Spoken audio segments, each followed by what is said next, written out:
ওমানের বেসরকারি অধিকাংশ কোম্পানিতেই সস্তায় প্রবাসী কর্মীদের নিয়োগের বিষয়টি সামনে এসেছে আরও একবার। শ্রম মন্ত্রণালয়ের প্রতিবেদন অনুযায়ী দেশজুড়ে 2,45,000-এরও বেশি প্রতিষ্ঠানে একজন ওমানি কর্মরত নেই, অথচ এসব প্রতিষ্ঠানে কাজ করেন প্রায় 11 লাখ প্রবাসী শ্রমিক। এই বৈষম্য দূর করে শ্রমবাজারে ভারসাম্য ফিরিয়ে আনতে মন্ত্রণালয় একগুচ্ছ নতুন বিধিনিষেধ ও প্রণোদনা ঘোষণা করেছে। সিদ্ধান্ত অনুযায়ী যেসব প্রতিষ্ঠান 1 বছরের বেশি সময় ধরে পরিচালিত হচ্ছে তাদের অন্তত একজন ওমানি নাগরিককে বাধ্যতামূলকভাবে চাকরিতে নিয়োগ দিতে হবে। পরিসংখ্যান বলছে দেশের শ্রমবাজারে ওমানি নাগরিকদের অংশগ্রহণের চিত্র বর্তমানে বেশ উদ্বেগজনক। প্রায় 1000টি বড় প্রতিষ্ঠান তুলনামূলকভাবে ভালো ওমানাইজেশন হার বজায় রেখেছে।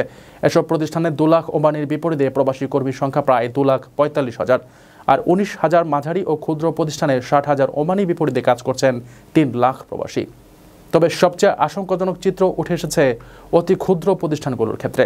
প্রায় 2,45,000 ছোট প্রতিষ্ঠানে একজন ওমানিও কর্মরত নেই, অথচ এসব প্রতিষ্ঠানে 11 লাখেরও বেশি প্রবাসী কর্মী কাজ করছেন। শ্রম মন্ত্রণালয় এই প্রতিষ্ঠানগুলোকে শূন্য ওমানাইজেশন ক্যাটাগরিতে বিবেচনা করে সিদ্ধান্ত জানিয়েছে। এখন থেকে প্রতিটি কোম্পানিতে ন্যূনতম একজন ওমানিকে আবশ্যিকভাবে নিয়োগ দিতে হবে।